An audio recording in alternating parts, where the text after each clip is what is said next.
And as well, Lord, help us to develop, Ginoong Diyos, our teaching style, Lord, the approaches, Ginoo, the content pedagogy, Lord Jesus, nga ang pagapilion, Ginoo. Hallelujah. Ang Ginoo nga mas mag-develop pa kami, Lord, in spiritual aspect, Ginoong Diyos. Because that's our main desire, Ginoo, nga ma-improve pa, Ginoo, labi natin sa imong bagay, Ginoo Diyos. Kaya mao ka na ang dapat nga buluhaton sa usa ka Kristohanon nga magmatubo, O Diyos. Hallelujah. Mga Lisron, atong pasalamatan atong buhay nga Diyos. Hallelujah. Salamat, O Diyos, sining adlaw, Ginoo. Tanan butang, Ginoo, Lord, ang ipagpasalamat kanimo, O Diyos. Maayo ka, Ginoo, o walay makalabaw sa imong ngalan, Lord. Dili ka man ako makita in physical, Lord, but your goodness has been testified throughout generations, O God. Hallelujah. Busaon sa pa may angay namang ikadaw sa mong kaugalingon, Lord, kung ang ikaw, O Diyos, hallelujah, dugay na, Ginoo, nga nagpa-testify sa imong kamaayo sa tanan mong mga katawan. And even up till this day, O God, ang imong kamaayo still reigns, Lord, sa matag usa ka namo. O ang imong kamaayo, Lord, kinagkukod, Ginoong Diyos, kanamo, Lord. Your goodness is running after us, O God. Hallelujah. Pagod pa ka na sa kanta, O Diyos. Musa nining ang nawag ito, walay laing i-acknowledge, walay laing simbahon, walay laing alagaran, kung dili ikaw lamang, Jesus. Hallelujah. Tungog himaya, diha lamang sa pagbuhi nga Diyos, sa pangalan ni Jesus. Amen. Amen. Magpapalingkod kita, Igsoon, ang sa pagpapalingkod sa Pasalis ko.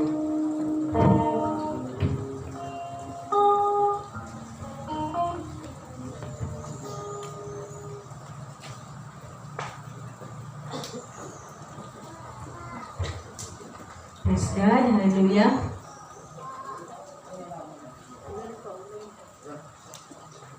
So, ato lang i-continue ang ato ang Sunday School na kaniaging Domingo, mga kaigsunan. So, atong ipahiro na ang atong sa mga kaugalingon alang sa pagpaminaw sa pulong sa Dios pinagi sa atong Sunday School karong orasa. Ug ang mga bata pod maminaw sa. Okay. So, kinsa to ay nakabalo sa ato ang tema or ato ang ulumon sa ato ang top topiko atong niaging Domingo. So, nakabalo ba mo? Ha? Sa ganito?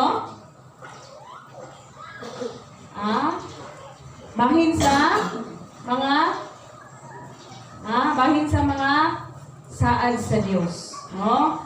Ang pagpadayon sa saad sa Dios, no? Grabe gid bitaw ang kanaang kung dili lang gyud tagakupot sa saad sa Dios. Wala gyud tayo mo. Ha? Paliyado kita, kumbaga sa man makina or sa unsa man diha sa motor kung daot ang makina, so palyado din siya. So mga kaigsuonan, kita mga kaigsuonan karon nga si manaha, no? Ato gayud masinati. Nasinati ba nato kung unsa gyud ang mga kalisod, no? Sa tuong kinabuhi. Mas pastor yamo gid si pastor. No? Masinati gid nato kung unsa ang kalisod, no? Kanang gikusukusuon kita kung sa kalisod man sa financial or sa unsa ba nga mga problema sa pamilya or unsa ba diha nga problema naa gyud no gakusog-kusog gyud ang mga suliran kumbaga sa ato ang kinabuhi, no? Pero bisan pa na luyo pa niya na mga kaigsunan, but still ingon pa diri standing on the promises of God, no? Padayon ta, tindog ta, bangon ta, diha sa saad sa Dios, mga kaigsunan, no? Ngayon diri nga, padayon ta sa saad sa Dios, mga kaigsunan, no? Ne, ingon diha sa Isaiah 43:2, no? Unsa gay ito ingon diha nakadumdum mo? Mo kadumdum? Nga ningon diha nga bisan pag labang ka sa mo tabok ka sa tubig sa saba dili ka malunod, no? Ug bisan pag moagi sa kalayo dili ka masunog ug nilamyon ka sa kalayo. So ingon ana ang Dios diya sa iyahang mga katawhan. So dili kayud ka maunsa, no? Matod pa diya sa Salmo 91 nang sa diha 23 asa to? 91 lagi, no nga? Bisan pa dili ka maunsa, no? Wala gyud mahitabo sa imuhang naay mga saad po sa Dios dinhaa nga mo imong proteksyon, no? Ang Dios mo mo protektar diha kanimo sa imuhang kaugalingon. Bisan pa ni makuhit ka sa kalaban dili gyud ka maabot, no? Mao na ang mga saad sa Dios. Subong pasabot niya na mga kaigsunan, niingon ang Dios nga dili gayud ka, no? Dili gayud ka biyaan sa Dios ni talikdan. So, dili gayud tabiyaan sa Dios ni talikdan. So mga kaigsunan, niingon siya diha sa niingon siya diha sa Hebrehanon 13:5, ayaw hinugmaa ang salapi, kinahanglan makuntinto kamo sa unsay anaa kaninyo, kay nag-ingon ang Dios, dili ko gayud kamo biyaan o talikdan. So rindot kayo ang saad sa Dios nga anaa gayud siya kanunay kanato sa ato ang kinabuhi, magauban sa tanan nato nga mga suliran sa ato ang kinabuhi. Hinumduman na nato mga kaigsunan nga sa panahon sa kalisdanan, sa panahon sa na kitay mga problema sa ato ang kinabuhi, sa ato ang panikay-sikay diri sa kalibutan, kay naa pa man ta diri sa kalibutan, ato lang kayo hinumduman na naa ang Dios kanunay magatabang o magasaklay kanato sa tanan nga panahon, no? Asamtang aniya pa tanan kalibutan na. Okay. So, niingon po diri sa Jeremias 32:27, niingon sa diri nga, ako ang Ginoo, ang Dios sa tanang katawhan, walay butang nga lisod alang kanako. Sumuna ang ihang usapod ka saad nga ang tanang butang dili gayon malisod alang kaniya, no? Ana gayon kaniya ang tanang butang. Bisan pa ang mga imposible nga mga butang sayon lang alang sa Dios. So ang tanan walay siya nga walay butang nga lisod alang kanako. So mo bitaw kita mga kaigsunan nga sination gyud nato kung unsa gyud ay, no, ang Dios diri sa ato ang kinabuhi, no? Kay once masinati gayud nato kung unsa gayud ang iyang ang iyang gahom, no? Labi na kayong gahom, no? Kung masinati nato ang gahom sa Dios, no? Diha pod nato madiscovery sa ato ang kinabuhi nga sayon nga ay sa Dios ang mga imposible nga mga butang niini nga kalibutan, no? Once masinati gid nato ang mga imposible nga mga butang nga mabuhat di ay sa Dios, diha ta mahimo unsa man lig-on sa pagtuo diha sa Dios, no? Mahimo tang lig-on diha sa tiilan sa Dios. Mahimo man tang lig-on, no? Kay ngano man nganong lig-on ta tungod kay nasinati pa nato nga ang mga imposible nga mga butang mahimo ni ang sayon diha sa Dios. So, wala tay rason, no? Wala tay rason nga mingon ta nga grabe kapait. Wala ko'y kwarta. Daming lisura. Dili na siya.